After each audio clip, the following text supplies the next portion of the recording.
ವೇದವ್ಯಾಸ ಗುಣಾವಾಸ ವಿದ್ಯಾಧೀಶ ಸತಾಂ ವಶ ಮಾಂ ನಿರಾಶಂ ಗತಕ್ಲೇಶಂ ಕುರುವನಾಶಂ ಹರೇ ನಿಶಂ. ಶ್ರೀ ಗುರುಭ್ಯೋ ನಮಃ.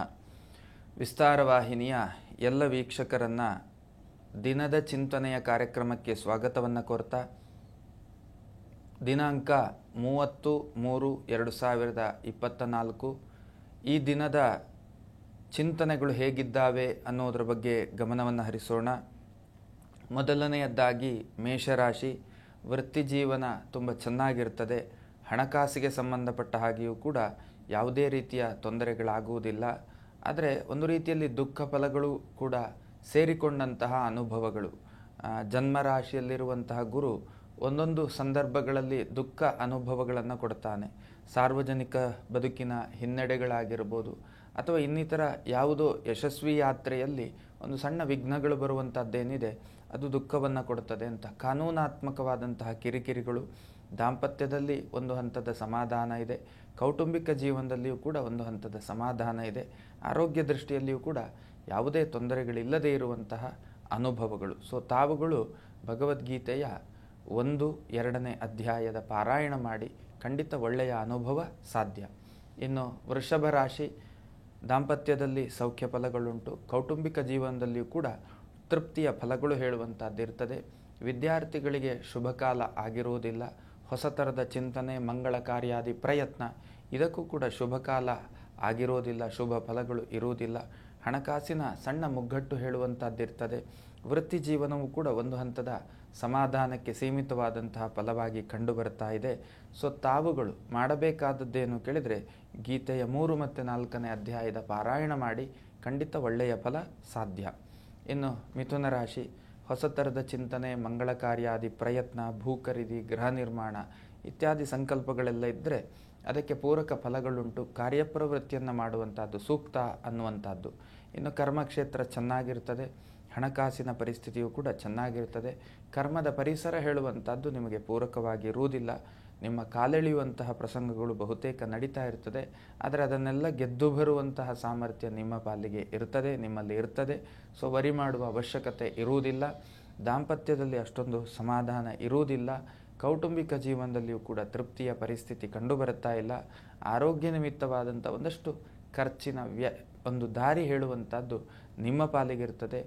ತಾವುಗಳು ಮಾಡಬೇಕಾದದ್ದೇನು ಕೇಳಿದರೆ, ಗೀತೆಯ 5 ಮತ್ತು 6ನೇ ಅಧ್ಯಾಯದ ಪಾರಾಯಣ ಮಾಡಿ ಇದರಿಂದ ಶುಭ ಸೂಚನೆ ಹೇಳುವಂಥದ್ದು ಖಂಡಿತ ಸಾಧ್ಯ. ಇನ್ನು ಕರ್ಕಾಟಕ ರಾಶಿ, ಮಾನಸಿಕವಾದಂಥ ಒತ್ತಡಗಳು, ಖಿನ್ನತೆಗಳು, ದುಗುಡಗಳು, ದುಃಖಗಳು ಇದೆಲ್ಲವೂ ಕೂಡ ಅಷ್ಟಮ ಶನಿಯ ಫಲವಾಗಿ ಕಂಡುಬರ್ತಾ ಇರುವಂಥದ್ದು. ಕೌಟುಂಬಿಕ ಜೀವನದಲ್ಲಿ ಒಂದು ಹಂತದ ಸಮಾಧಾನಕ್ಕೆ ಸೀಮಿತ, ದಾಂಪತ್ಯದಲ್ಲಿಯೂ ಕೂಡ ಕಸಿವಿಸಿಯ ಅನುಭವಗಳು, ಹಣಕಾಸಿನ ಮುಗ್ಗಟ್ಟು ಹೇಳುವಂಥದ್ದು ನಿಮ್ಮ ಪಾಲಿಗಿರ್ತದೆ. ವೃತ್ತಿ ಚೆನ್ನಾಗಿರ್ತದೆ, ಕಾನೂನಾತ್ಮಕ ಕಿರಿಕಿರಿಗಳಿರ್ತದೆ, ಸಾಂವಿಧಾನಿಕವಾದಂಥ ಬಿಕ್ಕಟ್ಟು ಅಂತಲೇ ಹೇಳ್ಬೋದು ಅದನ್ನು. ಇನ್ನು ಗೌರವಕ್ಕೆ ಧಕ್ಕೆ ಬರಬಹುದಾದಂತಹ ಪರಿಸ್ಥಿತಿಯ ಅನುಭವಗಳು ಕೂಡ ನಿಮ್ಮ ಪಾಲಿಗಿರ್ತದೆ. ತಾವುಗಳು ಮಾಡಬೇಕಾದದ್ದೇನು ಕೇಳಿದರೆ, ಗೀತೆಯ 7 ಮತ್ತು 8ನೇ ಅಧ್ಯಾಯದ ಪಾರಾಯಣವನ್ನು ಮಾಡಿ ಇದರಿಂದ ಶುಭ ಸೂಚನೆ ಹೇಳುವಂಥದ್ದು ಖಂಡಿತ ಸಾಧ್ಯ. ಇನ್ನು ಸಿಂಹರಾಶಿಯವರಿಗೆ ಸಾಂಸಾರಿಕ ಜೀವನದಲ್ಲಿ ಅತ್ಯಂತ ಸಮಾಧಾನಕರವಾದಂತಹ ಫಲಗಳುಂಟು. ಕೌಟುಂಬಿಕವಾದಂತಹ ಜೀವನದಲ್ಲಿಯೂ ಕೂಡ ಅತ್ಯಂತ ಸಮಾಧಾನಕರವಾದಂತಹ ಫಲಗಳು ನಿಮ್ಮ ಅನುಭವಕ್ಕೆ ಬರುವಂತಹ ಸಾಧ್ಯತೆಗಳಿದ್ದಾವೆ. ಹೃದಯದೊತ್ತಡ, ರಕ್ತದೊತ್ತಡದಂಥ ಆರೋಗ್ಯದ ವ್ಯತ್ಯಾಸಗಳು, ವೃತ್ತಿಯಲ್ಲಿ ಯಾವುದೇ ತೊಂದರೆಗಳಿರೋದಿಲ್ಲ, ಹಣಕಾಸಿನ ಯಾವುದೇ ತೊಂದರೆಗಳಿರುವುದಿಲ್ಲ, ಕಾನೂನಾತ್ಮಕವಾದಂತಹ ತೊಂದರೆಗಳು ನಿಮ್ಮನ್ನು ಬಿಡೋದಿಲ್ಲ. ಅಂತಹ ಸ್ಥಿತಿಯಲ್ಲಿ ಇರ್ತೀರಿ.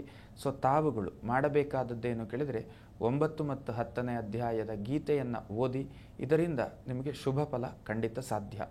ಇನ್ನು ಕನ್ಯಾ ರಾಶಿಯವರಿಗೆ ದಾಂಪತ್ಯದಲ್ಲಿ ಅಷ್ಟೊಂದು ತೃಪ್ತಿಯ ಸ್ಥಿತಿ ಇರುವುದಿಲ್ಲ. ಕೌಟುಂಬಿಕ ಜೀವನದಲ್ಲಿಯೂ ಕೂಡ ಸಮಾಧಾನಕರವಾದಂಥ ಫಲ ಕಂಡುಬರುವುದಿಲ್ಲ. ಕರ್ಮಕ್ಷೇತ್ರ ಒಂದು ಹಂತದ ಸಮಾಧಾನಕರವಾಗಿರ್ತದೆ. ಮಕ್ಕಳಿಂದ ಒಂದು ಹಂತದ ಸಮಾಧಾನದ ಫಲ ಉಂಟು. ವಿದ್ಯಾರ್ಥಿಗಳಿಗೆ ಶುಭ ಸೂಚನೆ ಇರುವುದಿಲ್ಲ. ಕಾರ್ಯಭಂಗ ಫಲಗಳು, ಯಾವುದೇ ಹೊಸ ಥರದ ಚಿಂತನೆಗಳಿದ್ರೂ ಕೂಡ ಕಾರ್ಯಭಂಗ ಫಲ ಹೇಳುವಂಥದ್ದು ನಿಮ್ಮನ್ನು ಬೆಂಬಿಡದೆ ಕಾಡುವಂತಹ ಸ್ಥಿತಿ. ತಾವುಗಳು ಮಾಡಬೇಕಾದದ್ದೇನು ಕೇಳಿದರೆ, ಗೀತೆಯ 11 ಮತ್ತು 12ನೇ ಅಧ್ಯಾಯದ ಪಾರಾಯಣವನ್ನು ಮಾಡಿ ಇದರಿಂದ ಶುಭ ಸೂಚನೆ ಹೇಳುವಂಥದ್ದು ಖಂಡಿತ ಸಾಧ್ಯ. ಇನ್ನು ತುಲಾ ರಾಶಿಯವರಿಗೆ ಕರ್ಮಕ್ಷೇತ್ರದಲ್ಲಿ ಒಂದು ಹಂತದ ತೃಪ್ತಿ ಮತ್ತು ಅಭಿವೃದ್ಧಿ ಹೇಳುವಂಥದ್ದುಂಟು. ಹಣಕಾಸಿಗೆ ಸಂಬಂಧಪಟ್ಟ ಹಾಗೆಯೂ ಕೂಡ ತೃಪ್ತಿಯ ಫಲಗಳುಂಟು. ಕಲಾತ್ಮಕ ಮತ್ತು ಕ್ರೀಡಾತ್ಮಕ ಮತ್ತು ಕೃಷಿಯ ಚಟುವಟಿಕೆ ಇದೆಲ್ಲ ಕ್ಷೇತ್ರದಲ್ಲಿ ದುಡಿಯುವಂಥವರಿಗೆ ಗೌರವ ಆದರಾತಿಥ್ಯಗಳೆಲ್ಲ ದಕ್ಕುವಂತಹ ಸಂದರ್ಭಗಳು ಹೇಳುವಂಥದ್ದು ಕಂಡುಬರ್ತಾ ಇದೆ. ಇನ್ನು ಕಾನೂನಾತ್ಮಕವಾದಂತಹ ತೊಂದರೆಗಳು ಹೇಳುವಂಥದ್ದು ನಿಮ್ಮನ್ನು ಬಿಡದೆ ಕಾಡುವಂತಹ ಒಂದು ಅನುಭವವಾಗಿ ಕಂಡುಬರ್ತಾ ಇರುವಂಥದ್ದು. ಸೊ ತಾವುಗಳು ಮಾಡಬೇಕಾದದ್ದೇನು ಕೇಳಿದರೆ ಗೀತೆಯ 13 ಮತ್ತು 14ನೇ ಅಧ್ಯಾಯದ ಪಾರಾಯಣವನ್ನು ಮಾಡಿ, ಇದರಿಂದ ಶುಭ ಸೂಚನೆ ಹೇಳುವಂಥದ್ದು ಖಂಡಿತ ಸಾಧ್ಯ. ಇನ್ನು ವೃಶ್ಚಿಕ ರಾಶಿ, ತಾಳ್ಮೆಯ ಒಂದು ಹೆಜ್ಜೆಯನ್ನು ಎಷ್ಟು ಇಡ್ತೀರಿ ಅಷ್ಟು ಯಶಸ್ಸಿನ ಎತ್ತರಕ್ಕೆ ಏರಬಹುದಾದಂಥ ಒಂದು ಫಲಗಳು ನಿಮ್ಮ ಅನುಭವಕ್ಕೆ ಬರ್ತದೆ. ಒಂದಷ್ಟು ಹೊಸತರದ ಚಿಂತನೆ, ಮಂಗಳ ಕಾರ್ಯಾದಿ ಪ್ರಯತ್ನ ಇದಕ್ಕೆಲ್ಲ ಪೂರಕ ಫಲಗಳು ಇರುವುದಿಲ್ಲ. ವೃತ್ತಿ ಜೀವನ ಚೇತರಿಕೆಯಲ್ಲಿರ್ತದೆ. ಹಣಕಾಸಿನ ವಿಷಯವೂ ಕೂಡ ಒಂದು ಹಂತದ ಚೇತರಿಕೆಯ ಫಲವನ್ನು ಕೊಡುವಂಥ ಸ್ಥಿತಿಯಲ್ಲಿರ್ತದೆ. ಆರೋಗ್ಯ ವಿಷಯದಲ್ಲಿ ಸ್ವಲ್ಪ ಜಾಗರೂಕತೆಯನ್ನು ವಹಿಸಬೇಕಾಗ್ತದೆ. ಕೌಟುಂಬಿಕ ಮತ್ತು ಸಾಂಸಾರಿಕ ಜೀವನದಲ್ಲಿ ತೃಪ್ತಿಯ ಅನುಭವ ಹೇಳುವಂಥದ್ದು ನಿಮ್ಮ ಪಾಲಿಗಿರ್ತದೆ. ಸೊ ತಾವುಗಳು ಮಾಡಬೇಕಾದದ್ದೇನು ಕೇಳಿದರೆ ಗೀತೆಯ 15 ಮತ್ತು 16ನೇ ಅಧ್ಯಾಯದ ಪಾರಾಯಣವನ್ನು ಮಾಡಿ, ಇದರಿಂದ ಶುಭ ಸೂಚನೆ ಹೇಳುವಂಥದ್ದು ಖಂಡಿತ ಸಾಧ್ಯ. ಇನ್ನು ಧನುರ್ರಾಶಿಗೆ ಸಂಬಂಧಪಟ್ಟ ಹಾಗೆ ವೃತ್ತಿ ಮತ್ತು ಆರ್ಥಿಕತೆ, ದಾಂಪತ್ಯ ಇದೆಲ್ಲವೂ ಕೂಡ ತುಂಬ ಸುಂದರವಾಗಿರುವಂತಹ ಸ್ಥಿತಿಯ ಫಲ ಉಂಟು. ಕೌಟುಂಬಿಕವಾದಂತಹ ಜೀವನದಲ್ಲಿಯೂ ಕೂಡ ಒಳ್ಳೆಯ ಫಲಗಳುಂಟು. ಮಕ್ಕಳಿಂದ ಸಂತೋಷದಾಯಕವಾದಂತಹ ಫಲಗಳುಂಟು. ಹೆಂಡತಿ, ಸಹೋದರಿ, ತಾಯಿ ಈ ಸ್ಥಾನದಲ್ಲಿ ಆರೋಗ್ಯದ ವ್ಯತ್ಯಾಸಗಳಾಗುವಂಥದ್ದು ಇದೊಂದು ನಿಮ್ಮ ಮನಸ್ಸಿನ ಚಿಂತೆಗೆ ಅವಕಾಶ ಮಾಡಿಕೊಡುವಂತಹ ಸಾಧ್ಯತೆಗಳಿರ್ತದೆ. ಸ್ವಲ್ಪ ತಿರುಗಾಟ ಪ್ರಸಂಗಗಳು ಜಾಸ್ತಿಯಾಗಿ ಕಂಡುಬರುತ್ತಾ ಇದೆ. ಕಲೆ, ಕ್ರೀಡೆ, ಸಂಗೀತ, ಸಾಹಿತ್ಯ ಇತ್ಯಾದಿ ರಂಗದಲ್ಲಿ ದುಡಿಯುವಂಥವರಿಗೆ ಒಳ್ಳೆಯ ಫಲ ಹೇಳುವಂಥದ್ದು, ಒಳ್ಳೆಯ ಅನುಭವ ಹೇಳುವಂಥದ್ದು, ಗೌರವ ಹೇಳುವಂಥದ್ದು ಪ್ರಾಪ್ತಿಯಾಗುವ ಯೋಗಗಳು ಕಂಡುಬರ್ತಾ ಇದೆ. ಗೀತೆಯ 17 ಮತ್ತು 18ನೇ ಅಧ್ಯಾಯದ ಪಾರಾಯಣವನ್ನು ಮಾಡಿ, ಇದರಿಂದ ಶುಭ ಸೂಚನೆ ಹೇಳುವಂಥದ್ದು ಖಂಡಿತ ಸಾಧ್ಯ. ಇನ್ನು ಕುಂಭರಾಶಿಯವರಿಗೆ ಹಂತ ಹಂತವಾದಂತಹ ಧನಾತ್ಮಕ ಅನುಭವಗಳು ಅಂತಂದರೆ ಸುದೀರ್ಘವಾದಂಥ ಒಂದಷ್ಟು ತಾಪತ್ರಯಗಳನ್ನು ಎದುರಿಸಿದ ನೀವು ಹಂತ ಹಂತವಾಗಿ ಚೇತರಿಕೆಯನ್ನು ಕಾಣುವಂಥದ್ದು. ಅದು ವೃತ್ತಿ, ಹಣಕಾಸು, ಆರೋಗ್ಯ, ಮಾನಸಿಕವಾದಂತಹ ನೆಮ್ಮದಿ, ಕೌಟುಂಬಿಕ ಜೀವನ, ದಾಂಪತ್ಯ ಜೀವನ ಎಲ್ಲದರಲ್ಲಿಯೂ ಕೂಡ ಒಂದು ಹಂತದ ತೃಪ್ತಿ ಹೇಳುವಂಥದ್ದಿರ್ತದೆ. ಆದರೂ ಕೂಡ ಹೂಡಿಕೆಗಳನ್ನು ಮಾಡುವಾಗ ಜಾಗ್ರತೆ ಮಾಡಿ, ಆರೋಗ್ಯ ವಿಷಯದಲ್ಲಿ ಎಚ್ಚರಿಕೆಯಿಂದ ವ್ಯವಹರಿಸಿ. ವಾಹನಾದಿಗಳಲ್ಲಿ ಕಬ್ಬಿಣ ಮತ್ತು ಬೆಂಕಿ, ನೀರು, ಗಾಳಿ ಇತ್ಯಾದಿ ವಿಷಯಗಳಲ್ಲಿ ಜಾಗ್ರತೆಯನ್ನು ವಹಿಸಿ, ಜೊತೆಯಲ್ಲಿ ಗೀತೆಯ 1 ಮತ್ತು 2ನೇ ಅಧ್ಯಾಯದ ಪಾರಾಯಣ ಮಾಡಿ ಶುಭ ಅನುಭವ ಹೇಳುವಂಥದ್ದು ಖಂಡಿತ ಸಾಧ್ಯ. ಇನ್ನು ಕುಂಭರಾಶಿಗೆ ಸಂಬಂಧಪಟ್ಟ ಹಾಗೆ ವೃತ್ತಿ ಜೀವನ ಹೇಳುವಂಥದ್ದು ಒಂದು ಹಂತದಲ್ಲಿ ಒತ್ತಡದಿಂದ ಸಾಗುವಂತಹ ಯೋಗಫಲ. ದಾಂಪತ್ಯ ಸಮಾಧಾನಕರವಾಗಿರುತ್ತದೆ. ಹಣಕಾಸಿನ ಮುಗ್ಗಟ್ಟು ಇರುತ್ತದೆ. ಸಾಲ ಮಾಡುವ ಪ್ರಯತ್ನ ಮಾಡಬೇಡಿ. ವಂಚನೆಗೆ ಒಳಗಾಗುವಂತಹ ಸಂದರ್ಭಗಳಿರ್ತದೆ. ಹೂಡಿಕೆ ಮಾಡುವಾಗ ಅತ್ಯಂತ ಜಾಗ್ರತೆಯನ್ನು ವಹಿಸಿ. ಕಾನೂನಾತ್ಮಕವಾದಂತಹ ತೊಂದರೆಗಳನ್ನು ಎದುರಿಸುವ ಅನಿವಾರ್ಯತೆ ಬರುತ್ತದೆ. ಎಲುಬು ನರಗಳಿಗೆ ಸಂಬಂಧಪಟ್ಟಂತಹ ನೋವುಗಳು ಕಾಣಿಸಿತು, ಅದರ ಬಗ್ಗೆ ಸ್ವಲ್ಪ ಗಮನವಹಿಸಿ. ಸೊ ತಾವುಗಳು ಕೂಡ ಹಾಗೆ ಗೀತೆಯ 3 ಮತ್ತು 4ನೇ ಅಧ್ಯಾಯದ ಪಾರಾಯಣ ಮಾಡಿ, ಇದರಿಂದ ಒಳ್ಳೆಯ ಅನುಭವ ಖಂಡಿತ ಸಾಧ್ಯ.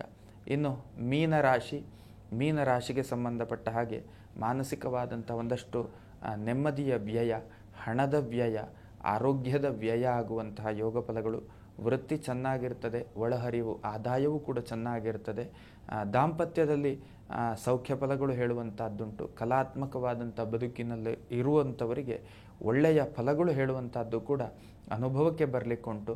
ಮಕ್ಕಳಿಂದ ಸಂತೋಷದಾಯಕವಾದಂತಹ ಫಲಗಳು, ಭೂ ಖರೀದಿ, ಗೃಹ ನಿರ್ಮಾಣ ಇತ್ಯಾದಿ, ಮಂಗಳ ಕಾರ್ಯಾದಿ ಪ್ರಯತ್ನ ಇತ್ಯಾದಿ ಪ್ರಯತ್ನಗಳಿಗೂ ಕೂಡ ಶುಭ ಫಲಗಳು ಹೇಳುವಂಥದ್ದು ನಿಮ್ಮ ಅನುಭವಕ್ಕೆ ಬರುವಂತಹ ಸಾಧ್ಯತೆಗಳಿದ್ದಾವೆ. ಸೊ ತಾವುಗಳು ಮಾಡಬೇಕಾದದ್ದೇನು ಕೇಳಿದರೆ ಗೀತೆಯ 5 ಮತ್ತು 6ನೇ ಅಧ್ಯಾಯದ ಪಾರಾಯಣವನ್ನು ಮಾಡಿ, ಇದರಿಂದ ಶುಭ ಸೂಚನೆ ಹೇಳುವಂಥದ್ದು ಖಂಡಿತ ಸಾಧ್ಯ. ಇದು ಈ ದಿನದ ಚಿಂತನೆಗಳಾಗಿದ್ದಾವೆ. ಈ ಚಿಂತನೆಗಳು ನಮ್ಮ ಸಾರ್ಥಕ ಬದುಕಿಗೆ ಪೂರಕವಾಗಿರಲಿ ಅನ್ನುವಂಥ ಆಶಯದೊಂದಿಗೆ ಈ ಚಿಂತನೆಯನ್ನು ಮುಗಿಸ್ತಾ ಇದ್ದೇನೆ. ಶ್ರೀಕೃಷ್ಣಾರ್ಪಣಮಸ್ತು. ಅನುಕ್ಷಣದ ಸುದ್ದಿಗಳಿಗಾಗಿ ವಿಸ್ತಾರ ನ್ಯೂಸ್ ಯೂಟ್ಯೂಬ್ ಚಾನೆಲ್ ಸಬ್ಸ್ಕ್ರೈಬ್ ಮಾಡಿ. ಹೊಸ ಸುದ್ದಿಗಳ ನೋಟಿಫಿಕೇಶನ್ಗಾಗಿ ಬೆಲ್ ಐಕಾನ್ ಕ್ಲಿಕ್ ಮಾಡಿ. ಲೇಟೆಸ್ಟ್ ಅಪ್ಡೇಟ್ಸ್ಗಾಗಿ www.vistaranews.com ವೆಬ್ಸೈಟ್ಗೆ ವಿಸಿಟ್ ಮಾಡಿ. ಅಂಗೈಯಲ್ಲೇ ಜಗತ್ತಿನ ಸುದ್ದಿ ತಿಳಿಯಲು ವಿಸ್ತಾರ ನ್ಯೂಸ್ ಕನ್ನಡ ಆಪ್ ಡೌನ್ಲೋಡ್ ಮಾಡಿ.